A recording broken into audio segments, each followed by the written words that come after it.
Doctor, estábamos aquí conversando un poco sobre el tema del golpe blando y quisiéramos ver cuál es su opinión, si cada vez se definen con mayor claridad quiénes son los que están detrás de esta estrategia para tratar de debilitar al gobierno de Andrés Manuel López Obrador, si ya se han quitado las máscaras todos los actores que participan pues en este intento de golpe blando que si bien no buscaría totalmente derrocar al gobierno de Andrés Manuel López Obrador, pues sí debilitarlo a tal punto que ciertos intereses se mantengan, se sostengan como en el pasado. ¿Ya se han quitado las máscaras todos estos actores? Bueno, en primer lugar quisiera decir que justo esta entrevista que realizamos a medio camino del mandato del presidente López Obrador muestra ya ciertas tendencias, pues en donde sí se han visto con mayor claridad algunos actores que juegan en el proceso de impedir que esta transformación avance o se consolide. Estamos en un pulseo de fuerzas en el cual ciertas teorizaciones ayudan, en efecto, como la que sugiere la cuestión del golpe blando o los estudios sobre lawfare que en América Latina han emprendido algunos académicos y académicas especialistas en derecho, desde el CELAC, por ejemplo, este Centro Latinoamericano de Geopolítica, o acá en México, tanto la profesora Magdalena Galindo como otros. Lo que no estoy muy seguro o muy de acuerdo es en que haya una reproducción mecánica de estas denominadas fases Sharp, que yo incluso pondría en duda si no sabemos si se trata de un académico o propiamente de un actor dentro de la geopolítica norteamericana, puesto que la política pues es un ámbito de correlación incesante de fuerzas. Ahora tenemos más claridad después del proceso electoral de las condiciones en las que vivimos un país que está estructurado en los tres poderes, el ejecutivo, el legislativo y el judicial, y también el establecimiento de una especie de otros poderes en donde los intereses de los grupos del anterior régimen, pues desde un inicio trataron de plantear que la cuestión la iban a dirimir justamente en el terreno judicial. Esto desde que se votó la cuestión del aeropuerto, el proyecto del nuevo aeropuerto, y ahí quedó claro que el uso de, pues, el conocimiento especializado de jueces y magistrados podía ponerse al servicio de la perpetuación del régimen anterior. Creo que en esas condiciones estamos. Doctor, y justo, bueno, esto que nos comenta, entonces no necesariamente se darían estas fases así, 1, 2, 3, 4, 5, sino incluso podrían convivir e incluso podría haber otras situaciones que tengan que ver con esta estrategia de debilitamiento. Claro que sí, de hecho, pues en algunos momentos de la discusión de la política nacional, se ha planteado incluso que a lo mejor metafóricamente o como una especie de figura alegórica, pero incluso al interior del partido Morena se ha dicho que hay intereses o hubo intereses que estuvieron intentando debilitar a otras expresiones. Fue el caso del conflicto con la anterior dirección y el Instituto de Formación Política. Es decir, la situación a la que nos enfrentamos es intereses creados muy fuertes de capital que está articulado con el capital financiero multinacional y con los grandes grupos corporativos de intereses en los sectores fundamentales, bancarios, comerciales o ahora en el ámbito de la cuestión energética. Desde luego que intentan o intentarán defender como puedan el rumbo de sus privilegios. Hay determinadas leyes y programas que el gobierno solamente podría aprobar contando con mayorías calificadas en las cámaras. Nunca ha sido el caso. Desde que ganó López Obrador, ganó sí con una mayoría consistente,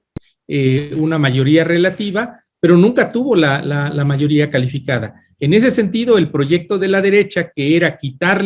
arrebatarle la conducción en términos del debate parlamentario e impedir que reformas que se consideran básicas para este proceso que estamos viviendo desde la Cuarta Transformación fueran imposibilitadas. En este caso, pues al menos la discusión, por ejemplo, sobre la reforma energética, todo parece indicar que ya se aplazó hasta el año entrante, hay una clara estructuración de los grupos de capital y de la conformación de una pues muy mutante formación política de derecha o muy mudable, no queda claro en dónde se va a ubicar esta, que no tiene la medida necesaria para disputar el rumbo de la hegemonía actualmente en el país. Por esa razón, incluso, ya no apostaron a la cuestión de la revocación del mandato o al proceso de la revocación del mandato y dejaron a uno de sus gendarmes, esto es el organismo autónomo del Instituto Nacional Electoral, para que con sus procedimientos intente, como hizo con la consulta popular que hubo sobre los exmandatarios, pues tratar de bloquear la expresión de la soberanía popular. En ese sentido, en el marco de las discusiones en nuestro país, pues vemos ya con claridad, si uno mira hacia los rumbos del sur, que se pueden dar diversos procesos, como lo fue en el 2006, una clara intención de impedir la candidatura de López Obrador, donde incidió todo el aparato gubernamental desde el Ejecutivo, casos en los cuales sí avanza las nuevas formas en las que se implementan los golpes de Estado, como fue en el caso de Paraguay con Fernando Lugo, o en Honduras con Zelaya, o en Brasil con Dilma Rousseff, pero también podemos ver procesos en donde estos se están revirtiendo. Es el caso de Bolivia, se cumple un año de ese proceso, y el caso ahora con la elección en Honduras de Castro, de Xiomara de Castro, que de algún modo es la reversión de ese proceso del golpe de Estado del 2009. Entonces tenemos un proceso muy movible de correlación de fuerzas, en la que en el caso de nuestro país tenemos una figura muy consistente en el Ejecutivo, con una gran popularidad en las encuestas,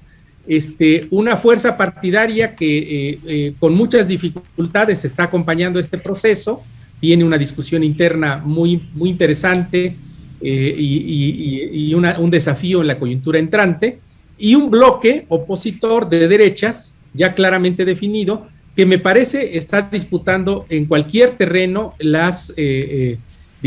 posiciones de la Cuarta Transformación. Lo es actualmente el caso en el terreno de la educación superior. El conflicto que está abriéndose en particular como expresión de los centros públicos de investigación del CONACYT en el CIDE no es sino un caso referido a este tipo de bloqueos. Es decir, fuerzas que tuvieron privilegios en el régimen anterior, que intentan de algún modo u otro,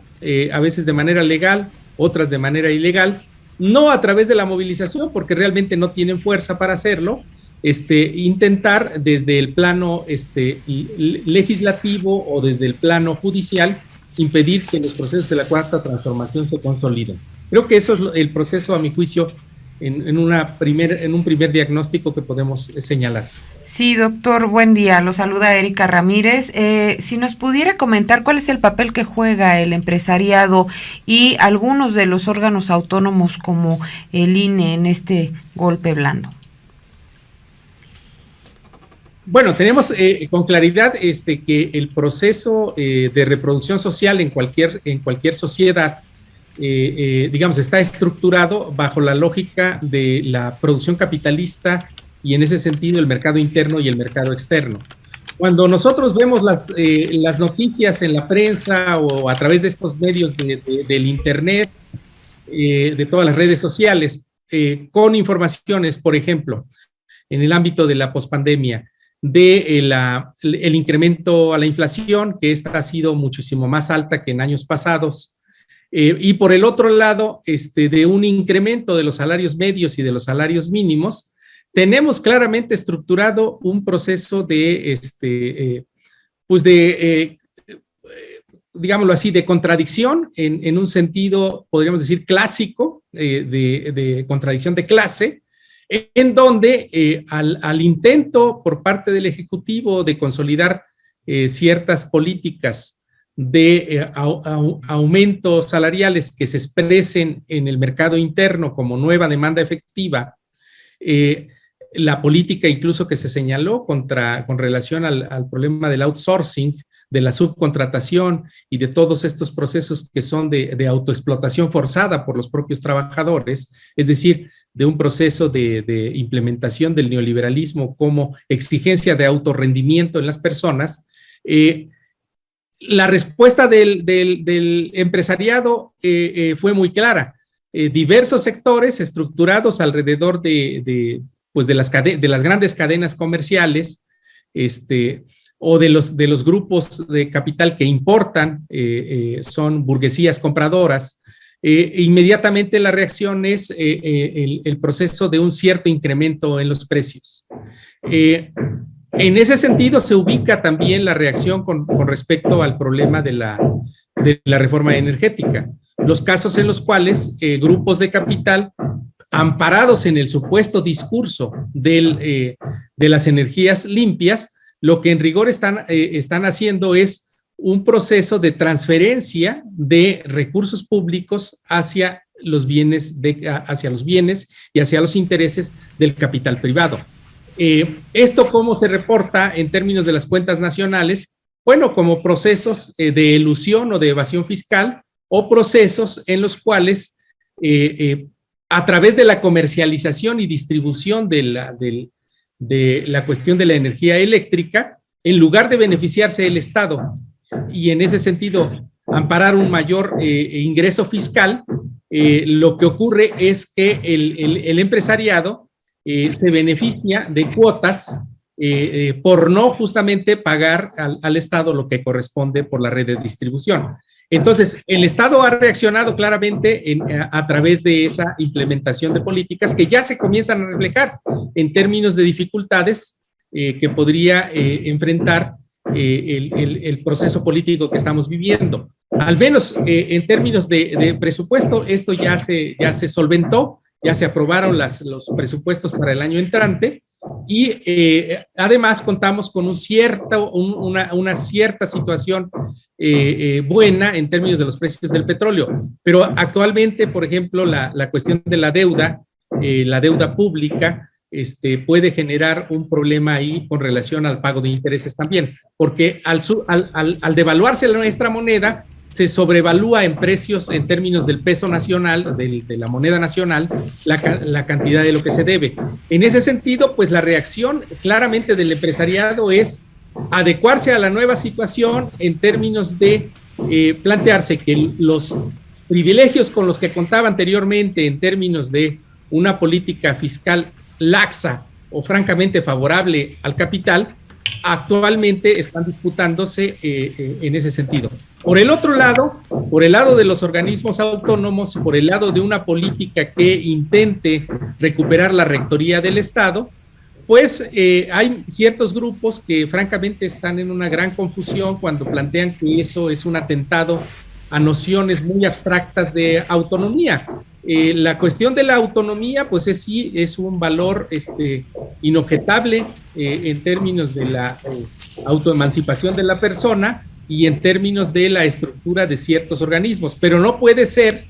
digámoslo así, el elemento discursivo que sea el elemento permisivo de una situación en la cual se eleve prácticamente a una situación de confrontación como grupo de poder a un organismo que estaría destinado para garantizar la solvencia y neutralidad de un proceso electoral. El INE me parece que hace tiempo quedó claro que al menos muchos de sus consejeros, las figuras que más salen en la televisión o en la prensa, han tomado claramente partido por uno de los grupos, en este caso por el grupo opositor,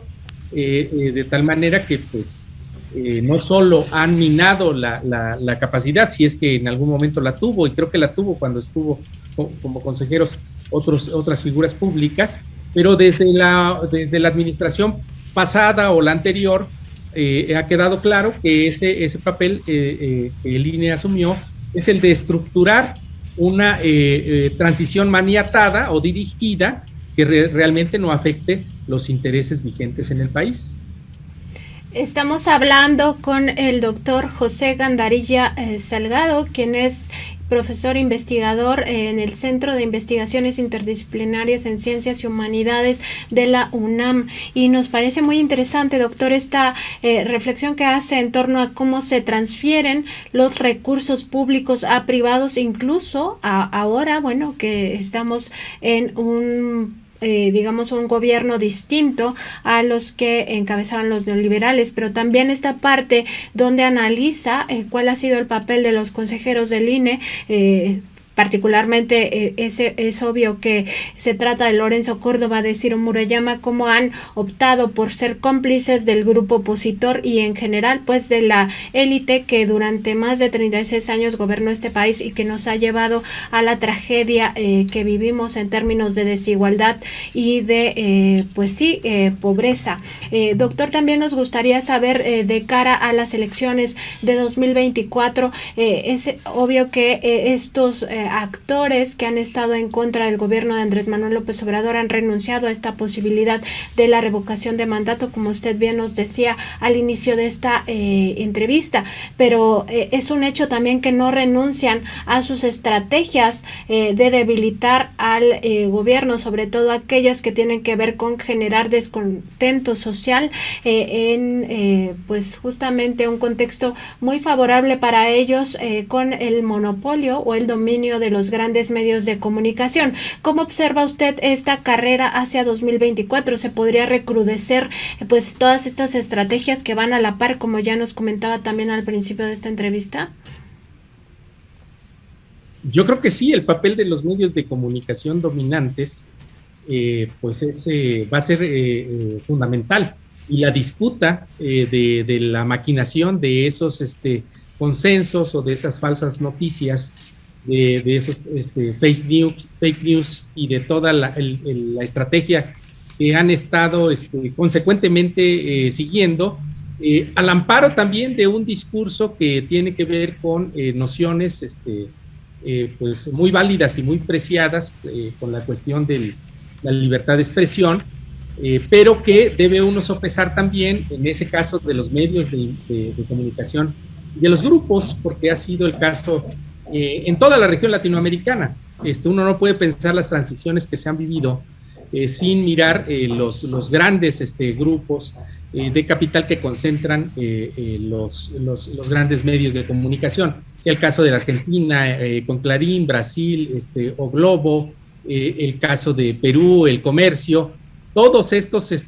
grandes monopolios de la comunicación que intentan incidir en la conformación de una opinión pública, pues favorable a los intereses que son los que financian a dichos medios, ¿no? Los que sostienen el capital y el rendimiento de esos medios. Entonces, en el horizonte de los próximos 3 años, pues vamos a vivir, no nos llamemos a sorpresas, diversas situaciones en las cuales se van a ocupar esas estrategias para minar la presencia pública de la Cuarta Transformación. Por ella me refiero no a la cuestión de que el Ejecutivo, a través de su espacio, genere opinión pública, sino tratar de debilitar indicadores reales que estén planteando, digamos, procesos de transformación, como pueden ser el caso, pues en el horizonte de la pospandemia, la cuestión del fortalecimiento del sector de la salud o el implemento más consecuente de las nuevas políticas de educación superior, u otras políticas que tienen que ver con el universalismo de la política social al que se está atendiendo, y que son, digamos, las políticas a través de las cuales la llamada cuarta transformación está intentando arribar a un horizonte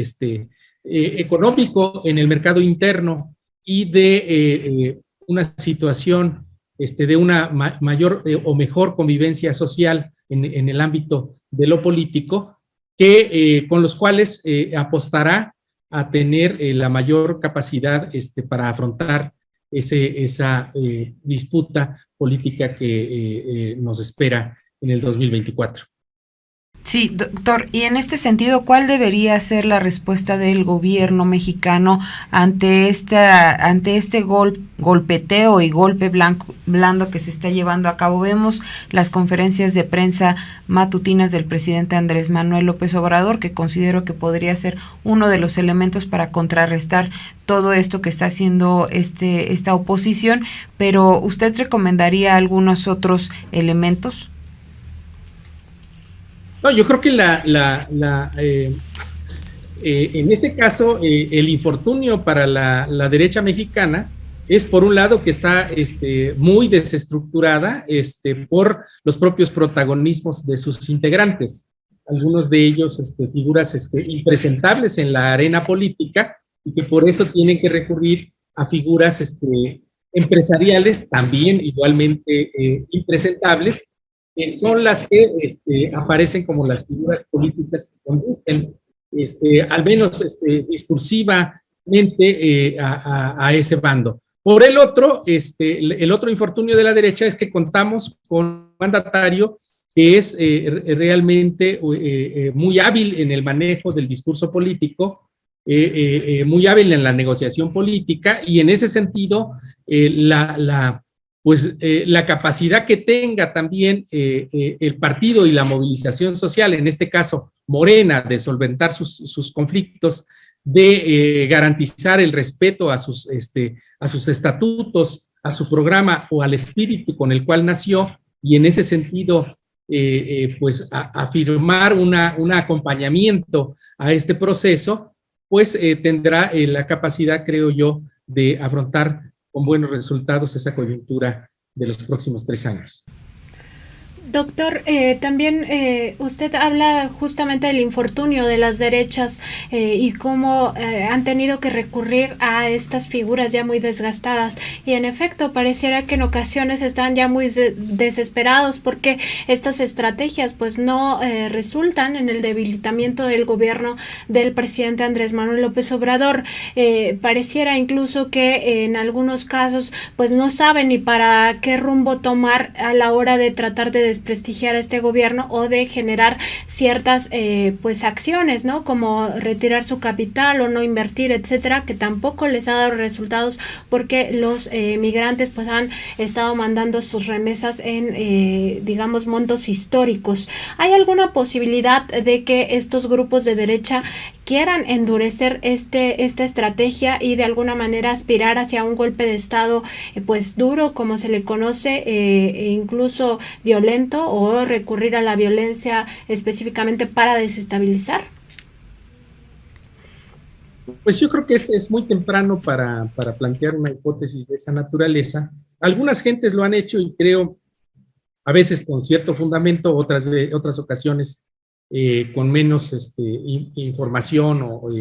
o bases para señalarlo. La preocupación que hay sobre el nuevo protagonismo, por ejemplo, de las Fuerzas Armadas, de la Guardia Nacional y todo esto. Estamos ante una situación en la cual el papel de nuestras Fuerzas Armadas pues no es el de una fuerza combativa hacia afuera, no puede serlo. Tenemos al vecino del norte, el ejército más poderoso del mundo, y entonces se está reestructurando su papel. Está en ese proceso de una reestructuración de su papel. El papel que le dio como expresión del bloque opositor y de los gobiernos de derecha del PAN, pues ya vimos el desastre a que condujeron a nuestro país. En ese sentido, sí, la derecha puede endurecer, no está en su horizonte el no hacerlo, endurecer su política, por ejemplo, con relación a las cuestiones de carácter comercial, financiero, o litigios en el ámbito de impedir, por ejemplo, en la próxima coyuntura, ser prácticamente los patrocinadores de tratar de frenar la posibilidad de la reforma energética y de otras políticas que están a la espera de su trato legislativo. Lo que no podemos nosotros sacar como conclusión es una correlación de fuerzas estática o una situación en la cual el escenario no va a modificarse. Creo que, por ejemplo, las experiencias que están ocurriendo en otros países son muy ilustrativas. Por ejemplo, en el caso de Chile,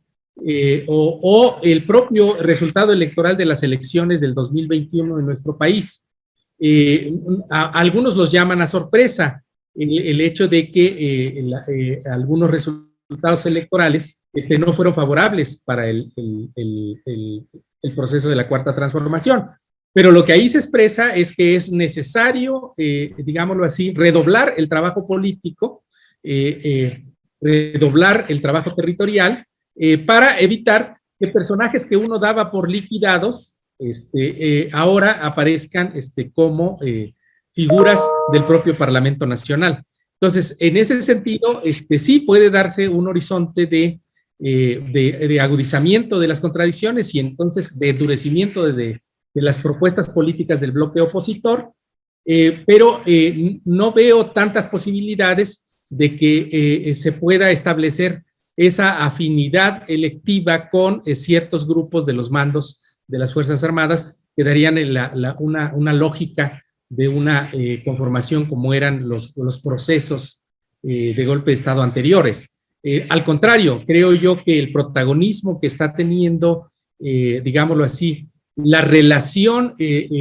civil del Poder Ejecutivo con la población nacional es a través de un mensaje de aplacar contradicciones para tratar de llevar a cabo un proceso de reestructura en el mercado interno que permita acercarse a los idearios del Plan Nacional de Desarrollo, que es el de construir un México con justicia y paz. Hemos platicado con el doctor